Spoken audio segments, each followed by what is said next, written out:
Salve pessoal, aqui é o Wellington Pimentel e hoje o tema desse vídeo vai ser diabetes. Porém, esse vídeo vai ser voltado mais para as pessoas que trabalham na área médica, para médicos, enfermeiros, alunos que estão fazendo qualquer curso na área de saúde. Eu acho que vão ser muito beneficiados com esse vídeo. Já vou deixar aqui o meu agradecimento para duas professoras maravilhosas que eu tive. Primeira, professora Denise e segundo, professora Laura, que me deram essa matéria quando eu fazia fisiopatologia número 2. Vamos lá? Diabetes mellitus. Pessoal, é uma doença grave, é uma doença progressiva, é uma doença silenciosa, de evolução lenta, ou seja, é uma doença crônica, na qual a glicose a glicose que está no sangue não consegue entrar na célula. E a esse estado de acúmulo de glicemia fora da célula, nós chamamos de hiperglicemia. Hiper, muito glicemia, açúcar, muita glicemia. Então segue o raciocínio. Se a glicose não entra na célula, não tem ciclo de Krebs, não tem respiração celular. Se não tem respiração celular, não tem energia. Se não tem energia, a célula morre.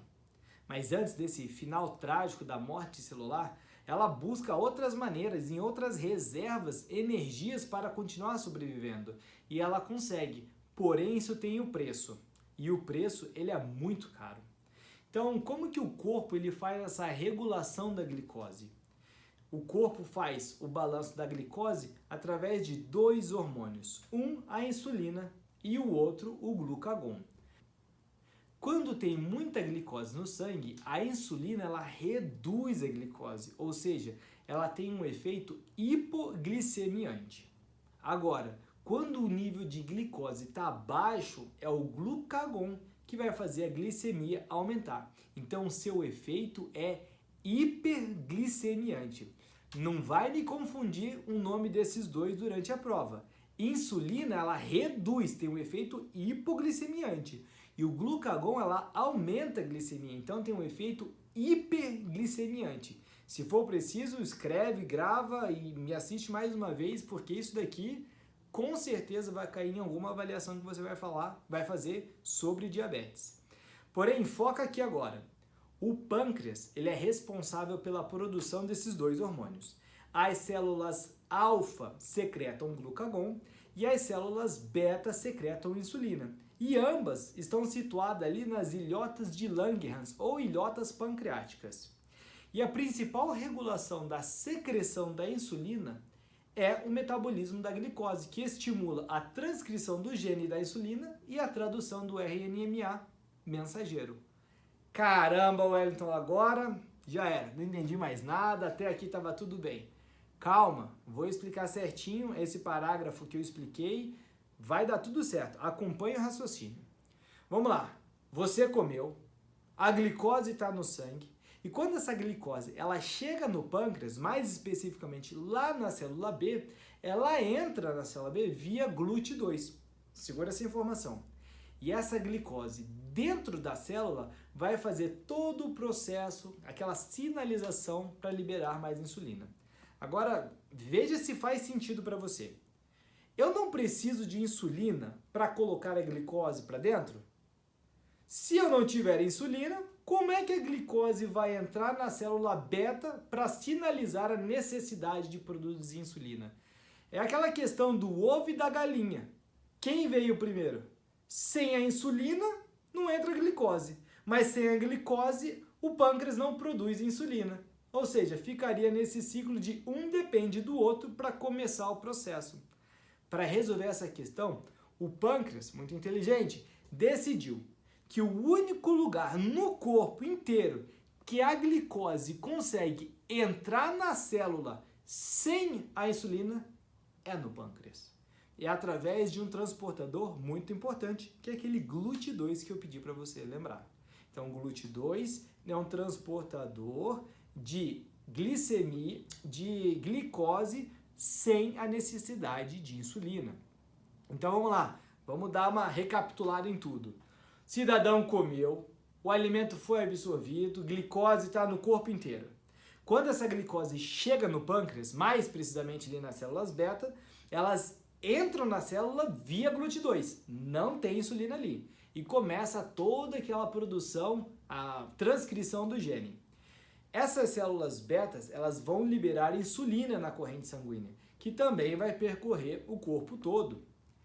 A insulina se liga a um receptor de insulina presente na membrana celular, principalmente nos tecidos dos músculos e tecidos adiposos.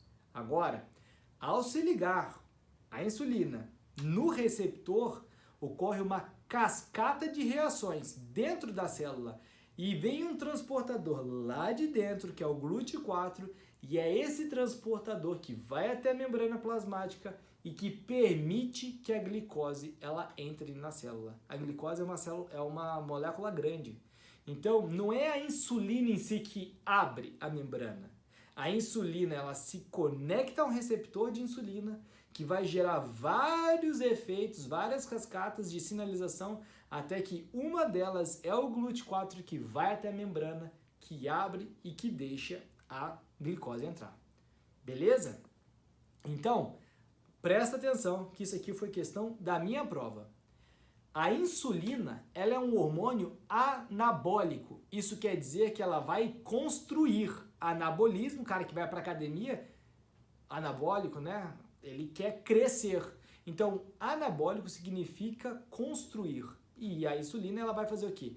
Vai construir, ou ela vai construir músculo, ou ela vai construir glicogênio, ou ela vai construir gordura. Agora, sua deficiência, quando falta, vai resultar num estado que? Catabólico.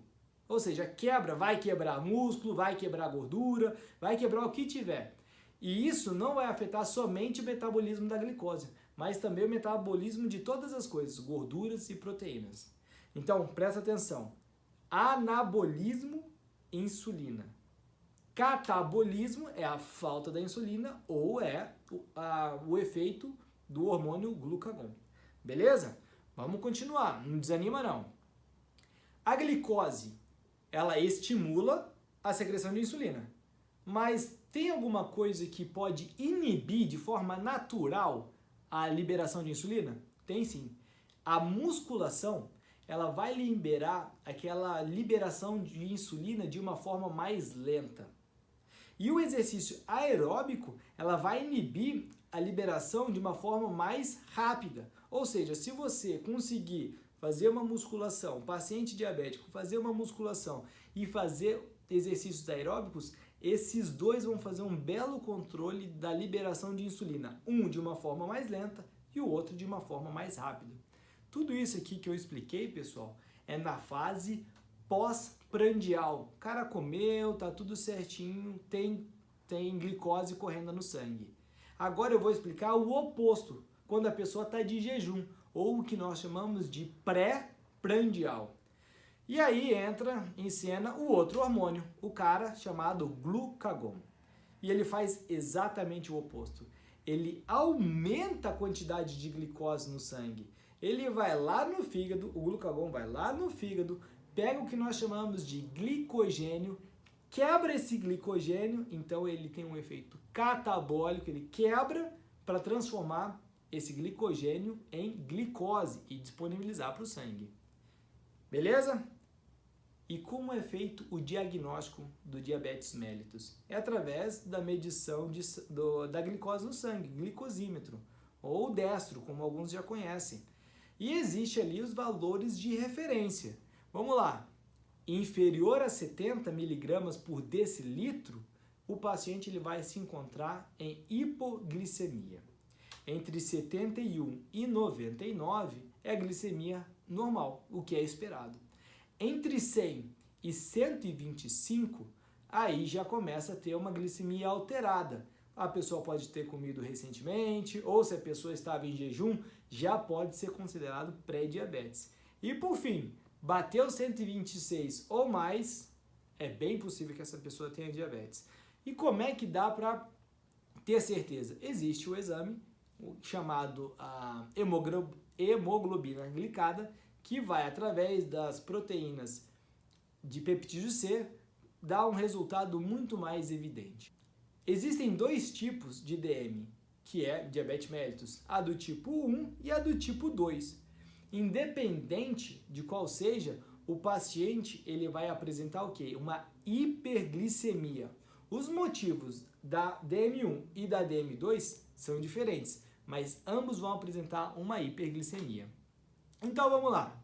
DM do tipo 1, ela é a mais rara. Apenas 10% de todos os diabéticos apresentam diabetes do tipo 1. E qual que é a característica? Aqui o paciente ele produz pouca ou nenhuma insulina.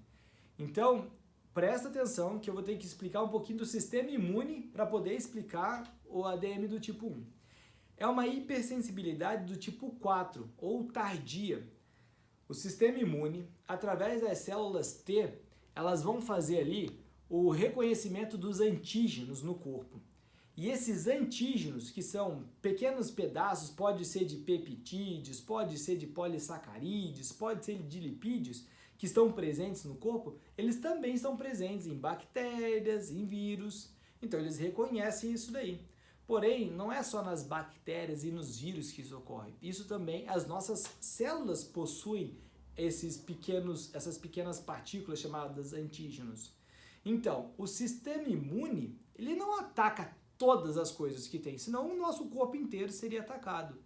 Então, o sistema imune, ele cria uma espécie de tolerância, justamente para saber o que é bactéria, o que é vírus e o que são antígenos do próprio corpo.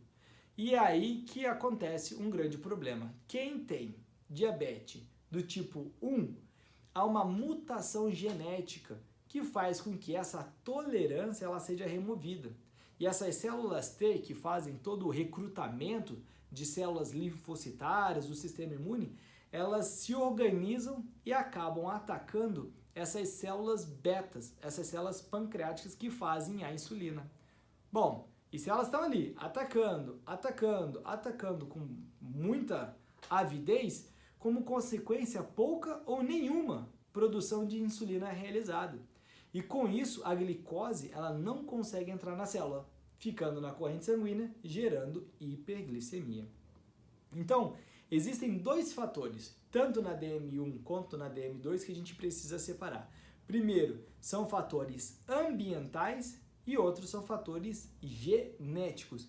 Os ambientais a gente consegue trabalhar, na genética, infelizmente não. Então, na parte genética da DM1, nós temos uma alteração no HLA, que é o antígeno leucocitário humano. Mais especificamente, vai ser o HLA-DR3 e o HLA-DR4. Uma outra alteração que também é uma alteração no cromossomo 6, que altera o complexo principal de histocompatibilidade, que é o MHC, principalmente de tipo 2, que reconhece essas moléculas, esses antígenos, que é muito importante para a tolerância desses antígenos. Então essas duas mutações fazem com que o sistema imune comece a atacar essas células. E é por essa razão que a DM1 ocorre na infância, porque ela é retardada, ela vai acontecendo aos pouquinhos. Os sintomas, elas se iniciam quando aproximadamente 90% de todas as células betas já foram destruídas. Ou seja, os primeiros sintomas, quando elas vão aparecer, já é tarde demais, realmente não tem o que fazer. Então, vamos lá para os fatores ambientais. Aqui eu quero trazer uma novidade para vocês. A professora Denise me falou sobre isso e eu achei o artigo. Alguns fatores ambientais podem desencadear a diabetes mellitus do tipo 1. Por exemplo, infecções, rubéola e, infelizmente, desde 2020 para cá, com o aparecimento do SARS-CoV-2, foi publicado um artigo em maio de 2020 pela revista Lancet Diabetes and Endocrinology. Opa, complicou tudo aqui. Publicou que estudos revelam relação entre COVID e diabetes. A infecção pelo SARS-CoV-2 aumenta em 40% o risco de desenvolver diabetes nos 12 meses seguintes. Ou seja, esse é um fator ambiental. Então, não tem nada referente à genética. Tem outras coisas que podem ocorrer, por exemplo, o autoanticorpos. Pode ser insulina, perdão, pode ser anti-ilhotas de Langerhans, ou seja, é o corpo acreditando que as células do pâncreas estão fazendo alguma coisa errada ou que não deveriam estar ali e vão lá e pau nelas e acabar atacando elas. Temos a redução da massa da célula beta e por fim nós temos o LADA, que é uma doença autoimune do diabetes, mas que ocorre em adultos. Então eu vou falar os principais sintomas. Primeiro, polifagia. Poli é muito, fagia é comida. A pessoa fica com uma fome excessiva. Mas por quê? Vamos lá. Se a glicose não entra no tecido adiposo ou no músculo, da onde que eles vão obter energia? Das reservas. E quando a gente começa a utilizar essas reservas, a gente sinaliza para o cérebro falando, olha, alguma coisa está acontecendo, mas eu estou precisando utilizar as energias das reservas. Faça a gentileza de comer para justamente repor essas energias. A gente não precisa usar. Se a glicose estiver normal, eu não preciso utilizar essas reservas. E aí a pessoa, o paciente, ele começa a sentir mais fome. Por quê? Justamente para recompor essas energias que estavam guardadas nessas reservas.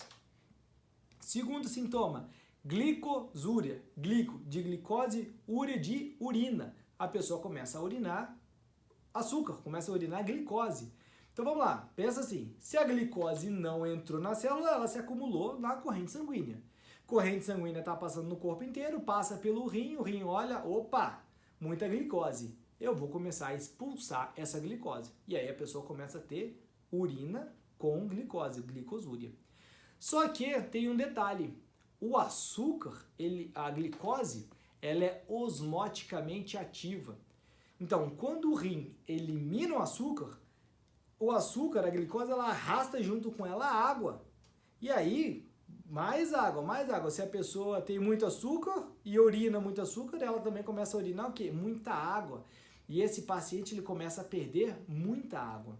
E para evitar que o corpo fique desidratado, mais uma vez, manda um sinal lá para o cérebro e fala, olha, você precisa beber água para evitar que fique desidratado.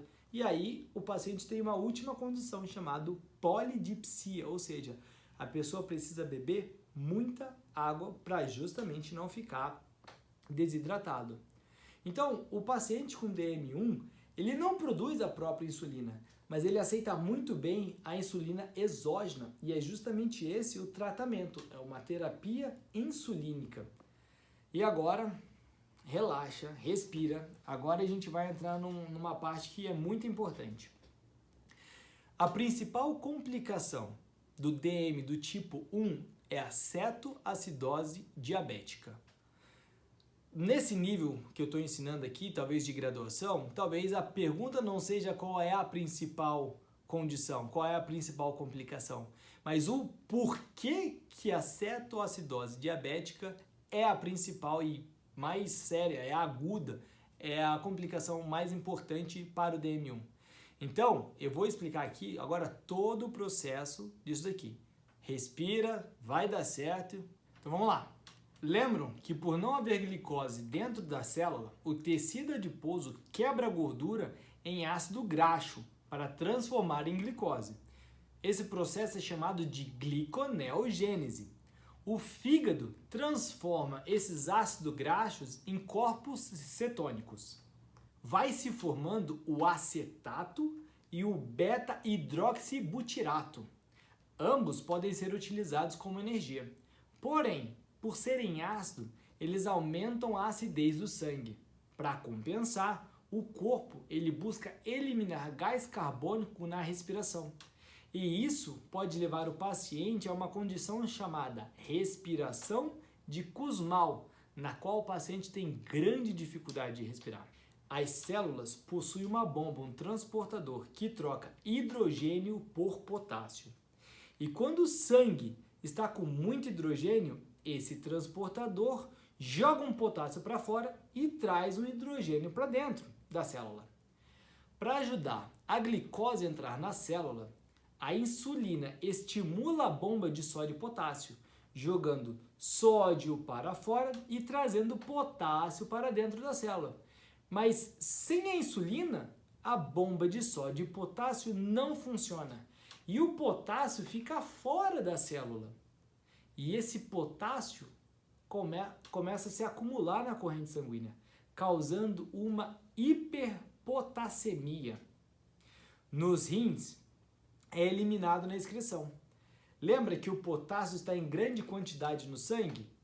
Mas se ele está com muita quantidade no sangue, ele está faltando potássio aonde? Dentro das células, o que aumenta ainda mais a cetoacidose, o que pode gerar uma neurotoxicidade, levando até, nos casos mais severos, ao coma, que é uma emergência médica. Então vamos lá.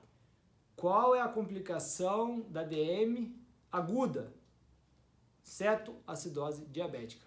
Para esse paciente, é só dar uma balinha, um açúcar que ele vai melhorar? Não.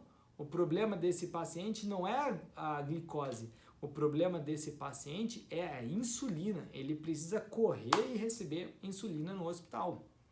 Vamos lá. Então, qual que é o tratamento da DM1? É justamente a insulinoterapia, que é colocar insulina exógena no paciente. Porém, a gente tem que ter um cuidado específico. Qual é o risco de se administrar insulina para aquele paciente que não comeu, que está de barriga vazia? Pode ocorrer uma hipoglicemia mais leve, pode ocorrer ali uma fraqueza, uma tremedeira, uma perda de consciência e, em casos mais graves, até uma convulsão. Aí sim, para esse paciente, se você tiver uma balinha, um suco natural, o que esse paciente estava precisando? De açúcar, não de insulina. Aí sim, esse paciente ele vai voltar com a glicose, ele vai ter ali os níveis normais de glicemia. Mas por que isso acontece? Vamos lá. Quando o paciente não comeu nada, ele tem pouca glicose no sangue. E quando aquela insulina que foi administrada, ela cai, toda aquela glicemia que estava no sangue, ela desaparece, ela vai para dentro da célula. E aí, no sangue, há uma hipoglicemia. E é por isso tudo que gera esses efeitos. E aí o cérebro ele não entende o que está acontecendo e ele pode levar a pessoa ao coma ou até mesmo uma convulsão. Beleza? Fechamos aqui então diabetes mellitus do tipo 1. Eu sei que o vídeo talvez fique um pouquinho comprido, mas agora é a parte mais importante, que é a DM do tipo 2, que é aproximadamente 90% de todas as diabetes. Então vamos lá, diferente da diabetes do tipo 1, aqui o corpo produz a própria insulina, mas ela tem dificuldade ao se ligar aos receptores. A insulina chega na membrana plasmática e ela não consegue ativar o GLUT4, que é o transportador. Logo, a glicose não entra. E essa condição é chamada de resistência à insulina.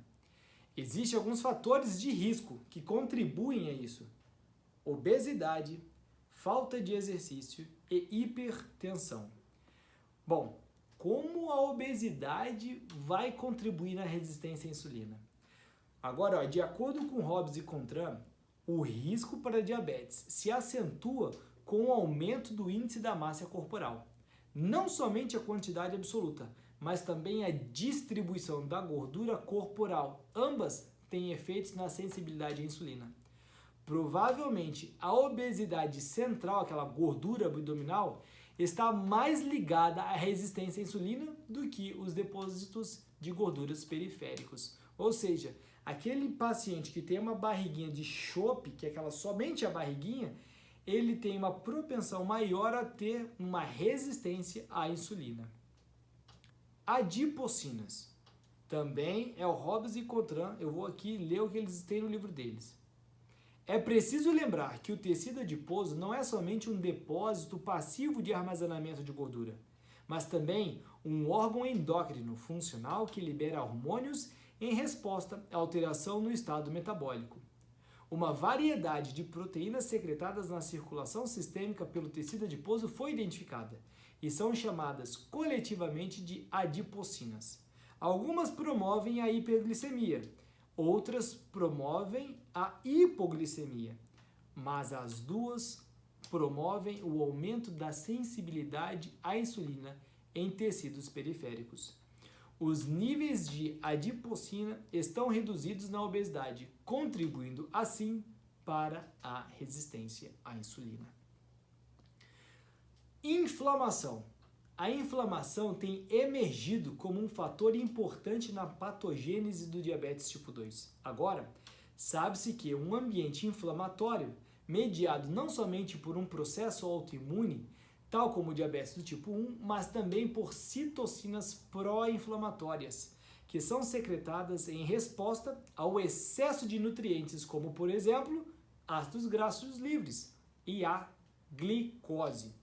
Resulta tanto da resistência à insulina quanto da disfunção da célula beta. Ou seja, além de atrapalhar na ligação da insulina, ela também atrapalha na produção da insulina, o processo inflamatório crônico. O excesso de ácidos graxos livres no interior de macrófagos e de células beta pode ativar o inflamassoma, um complexo citoplasmático multiproteico que leva à secreção de citocinas interleucina, IL-1B, que, por sua vez, faz a mediação da secreção das citocinas pró-inflamatórias de macrófagos adicionais, células das ilhotas e outras células. A interleucina 1 e outras citocinas são liberadas na circulação e agem sobre os principais locais de ação de insulina, para promover resistência à insulina. Assim, os ácidos graxos livres em excesso podem impedir a sinalização de insulina diretamente nos tecidos periféricos, bem como indiretamente através da liberação de sintomas pró-inflamatórios. Caraca, Wellington, foi longe demais, me perdi todo. O que é importante vocês precisam saber é que esses três fatores, eles ocorrem como uma resposta à resistência à insulina. Mas isso quer dizer que todos os obesos terão diabetes? Não, porque tem aquela parte que eu expliquei, que são as partes dos fatores ambientais, mas também tem a questão da genética. Então, como que o corpo ele tenta regular esse excesso de glicose no sangue? Vamos lá. Foca aqui, não desiste não. Como o paciente está em hiperglicemia, o pâncreas entende que é preciso produzir mais insulina. Só que isso começa a sobrecarregar o pâncreas. E as células betas, elas sofrem um processo de adaptação, chamado hiperplasia. O que isso significa? Que ela aumenta a quantidade de células para continuar produzindo aquela quantidade infernal de hormônio. E ocorre uma outra adaptação, que é chamada de hipertrofia, que é o aumento da célula em si, ou seja, as células elas se multiplicam, ela aumenta a quantidade e além de aumentar essa quantidade, ela aumenta o próprio tamanho. Para quê? Com o objetivo de aumentar a produção. Mas nem tudo são flores, meu camarada. E isso vai funcionar por algum tempo. O nível de insulina ela vai ficar aumentada por um tempo para tentar equilibrar a glicemia. Mas quando a insulina ela é excretada, também é excretado um polipeptídeo amiloide nas próprias ilhotas. E esse polipeptídeo ele vai se consolidando ali dentro das próprias ilhotas.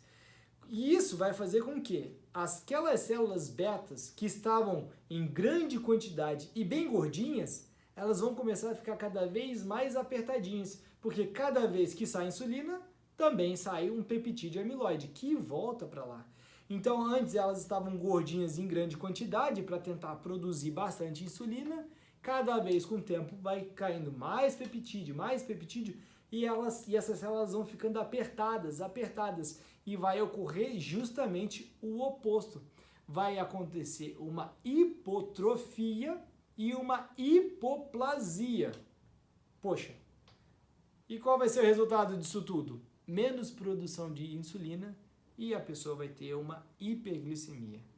Então, se for necessário, dá um pause, volte aqui para você entender, porque isso aqui faz muito sentido e a hora que você tiver que explicar, ou para o seu professor na prova oral, ou escrever mesmo ali, você precisa entender o mecanismo.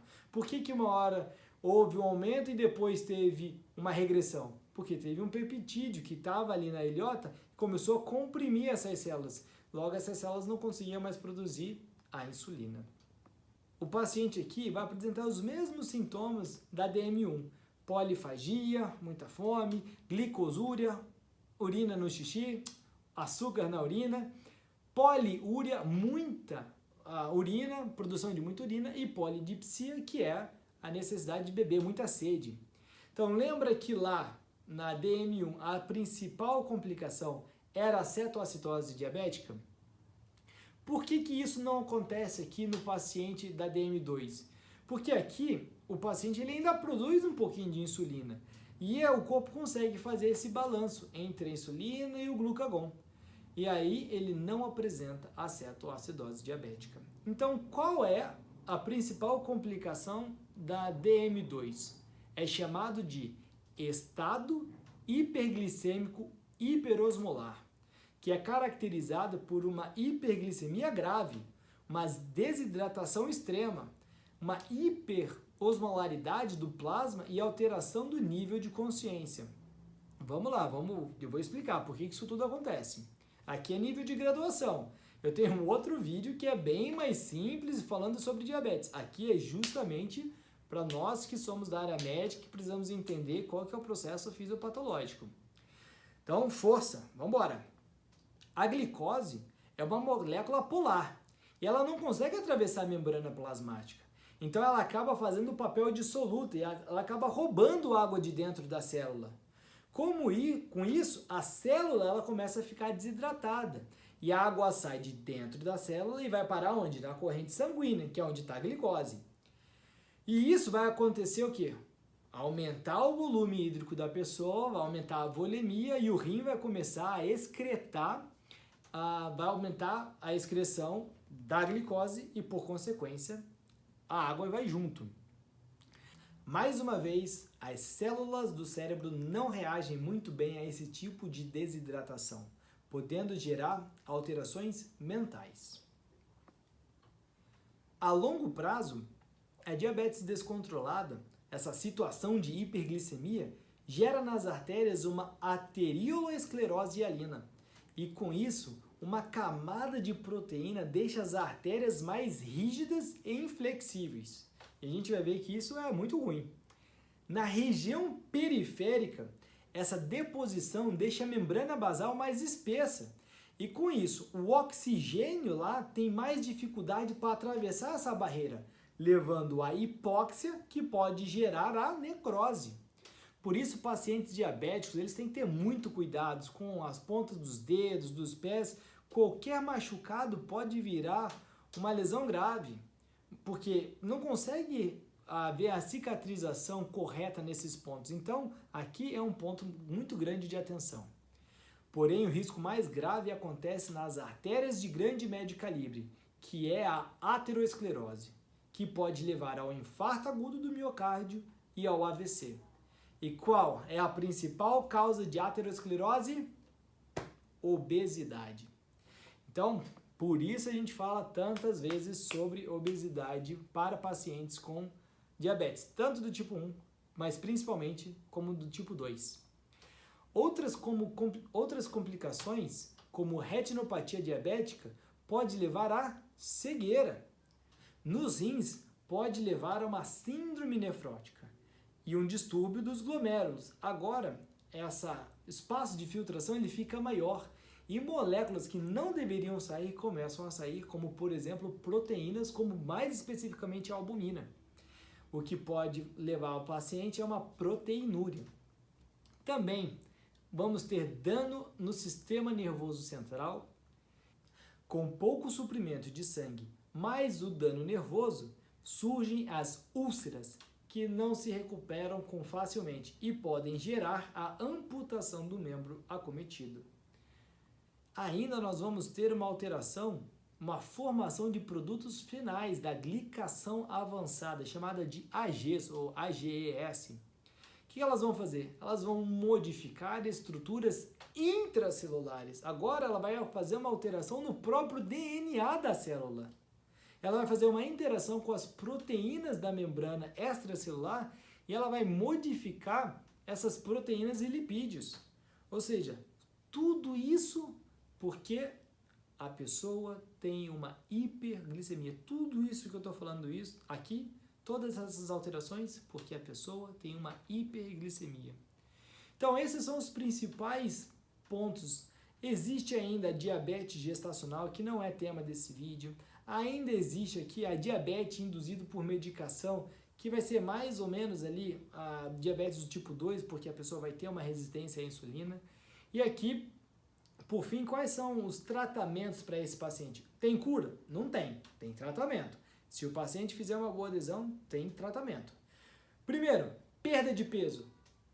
Mas aí o paciente vai te perguntar por quê? Você tem que entender o porquê. Por que perda de peso? Porque vai ter menos ácidos graxos livres e vai ter menor propensão de ter uma aterosclerose nas artérias de grande e médio calibre. O exercício, você vai pedir para o seu paciente fazer exercício, mas por quê? Porque você aprendeu agora que o exercício ele vai inibir a secreção de insulina. Dieta alimentar. Poxa, por que você vai pedir para o seu paciente ter cuidado? Porque você quer que ele reduza a ingestão de alimentos com alto índice glicêmico. E por fim, vai ter a medicação, que aí nós vamos deixar para o médico sentar com o paciente, olhar e, no caso concreto, decidir ali e fazer a prescrição. Pessoal, eu sei que foi um vídeo longo, mas de coração eu fiz esse vídeo pensando em você, que é da área, porque eu tive que estudar, eu aprendi tudo isso e eu acredito que se você seguir aqui pelo menos alguns passos, na hora da sua prova, talvez eu consiga te salvar em uma questão. E se eu conseguir te salvar em apenas uma questão, para mim, o meu objetivo foi concluído. Espero que vocês tenham gostado e a gente se vê no próximo vídeo. Até mais!